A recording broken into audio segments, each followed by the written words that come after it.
Hello, babies. Look what Mimzie got for Christmas. Oh, I'm so excited. Those darn squirrels and the cat next door. Do you know that I wanted this book? It's in one of our series that I'm very excited about. It's got that old goofy looking sucker and all the fun squirrels. And this one, plot twist, we got a kitty cat. And I just love a good kitty cat, and as I should since I've got 4. And I've had several classroom kitties that lived with me in my classroom over the years. For real, can you imagine going to school and there's a whole cat in the classroom? And for several years, I even had 2 kitty cats in my classroom.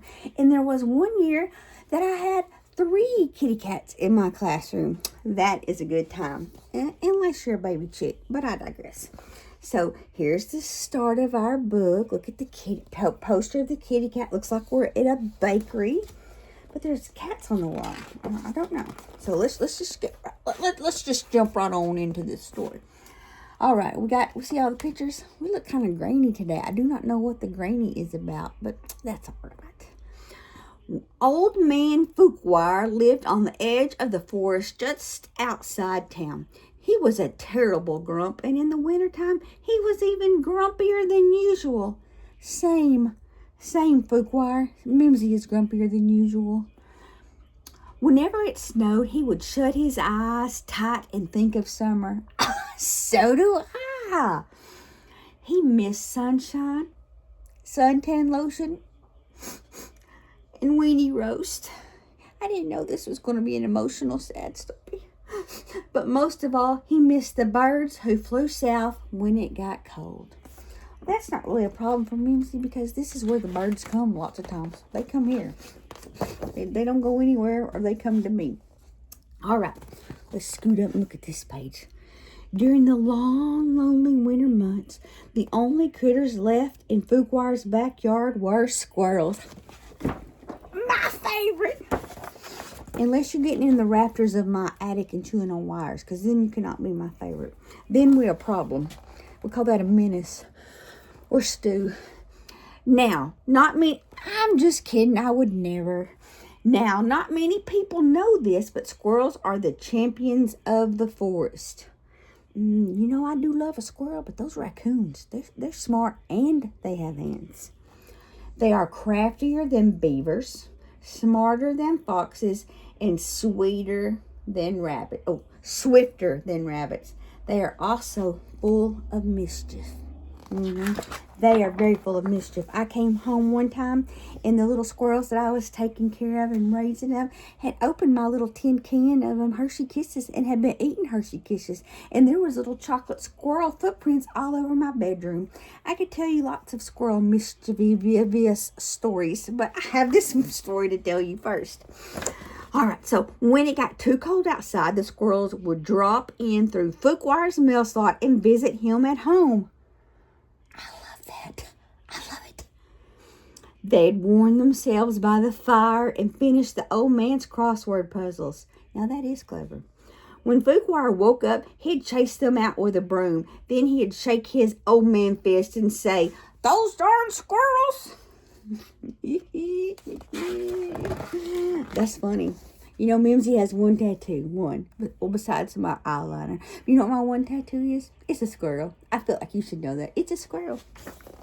Look at Fuquire out there painting pictures of his pretty birds. Old man Fuquire thought spring would never come, but eventually the forest bloomed and the birds returned from their winter vacation.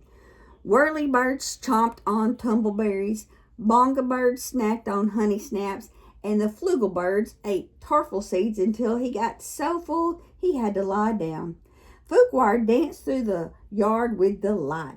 He set up his easel and brushes, then he painted the birds till he got blisters on his fingers. Friends, that's a lot of painting, okay? That's a lot of painting. Tired and happy, the old man went inside for a quiet afternoon snack. Suddenly, boom, boom, boom, kaboom! Old man Fuquire spilled cottage cheese all over his suspenders. Oh, that is so sad. And I do admire a good bowl of cottage cheese. I'm not going to lie. Kablam! The flugel bird fell out of his nest. Kablooey! The squirrels had to restart their annual chess tournament. That's what's going on. And I bet Fuquire is going to be beside himself. The noise was coming from the house across the stream. It was the sound of a small woman unloading enormous crates and moving in. Oh, that's what's making all the racket. Is this old woman moving in? Ooh. So Fuquire is the old man, right? And this is an old woman. And I don't see no Mrs. Fuquire in any of these stories. Are we going to match make? We're going to mind our business and read the story. All right. Fuquire's new neighbor was little old lady. Tune in my contacts. Little old lady who. Little old lady who. Spelled H-U. That's funny. The town baker. Ooh. We're going to put some weight on Fuquire. I know. Read the story, Mimzie. Everyone in town loved her, but no one could stand her cat, Muffins. He was a real jerk. And you know what? I'm going to go on record and say he looks like a real jerk. One of my cats is a real jerk, so I just get it. I have a dog that's a real jerk, too. Sometimes that just happens. And Papa, I love Papa. He didn't see things that way. She thought Muffins was a cuddly honey bunny. But after the infamous poodle incident, she decided to move to the forest so that her cat could make some new friends. Oh, no. That doesn't look too well for the poodle. A double spread here, Paige. Just making sure we were recording. You know how Mimzie gets sometimes. After unpacking her crates, little old lady who baked a tumbleberry pie. Then she and Muffins went to say hello to their new neighbor.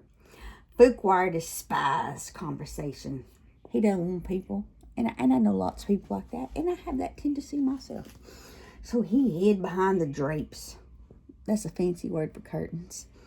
The squirrels were scared of the cat, so they hid inside the drain pipes, as they should. The birds weren't sure why everyone was hiding, but they stuffed themselves down the chimney just to be safe. Yes, the squirrels and the birds need to be hiding from that cat because sometimes cats like squirrel snacky snacks. We're gonna call it what we're gonna call it. Ooh, but look at that pie. Eventually, Who got tired of waiting for Fuquire to answer the door. She walked around front, pushed the pie through the mail slot, and went home. Ooh, that sounds like a mess. Normally, old man Fuquire hated pie, but this one smelled delicious. He took a deep whiff and closed his eyes. When he opened them, the squirrels were licking the plate clean. Too slow. Those darn squirrels, shouted Fuquire. I hope I'm saying this man's name right. This is how I've been saying it for the third book. Fuquire. That word. Full and happy, the squirrels stumbled from the house where Muffins ambushed them. Oh, she got that one by the ear. That dastardly cat grabbed one squirrel and gave him a wet willy. He snatched another and gave her a noogie. Then he tied two squirrels' tails together. He is a tacky britches. And I'm telling you in all caps, boys and girls, a tacky britches. Luckily, little old lady who returned before Muffins could do more. She scooped him up and scratched him under the chin. Come now, Snookums, she cooed. It's time for dinner. You can play with your new friends another day. And those new friends were probably thinking, never, ever, ever. Poor squirrels. The next morning, Muffins burst into the yard, terrifying the birds and interrupting old man Fuquire's painting. Then the sneaky cat pounced on an unsuspecting group of squirrels and gave them all wedgies. Not an easy thing to do because generally squirrels do not wear underpants. And that's all I got to say about that. The squirrels were furious. The birds flew up to the treetops and refused to come down. And old man Fuquire was so upset, he wrote a letter to the mayor to complain about his new neighbors. Well, that's pretty good because Fuquire doesn't normally care about the squirrels. But he'd had enough, it appears. That night, the squirrels held a meeting to figure out what to do about the cat next door. They ate cheese puffs and drank ginger ale to help them think. Finally, they had it, the perfect plan. Ooh, look at that. Look at that plan. Do you see what they're going to do? Oh, no. That cat better watch out. When Muffins came over the next day, the birds were feeding peacefully beneath a tree. A wicked smile came over the cat's fluffy face. He wriggled his haunches and launched himself through the air.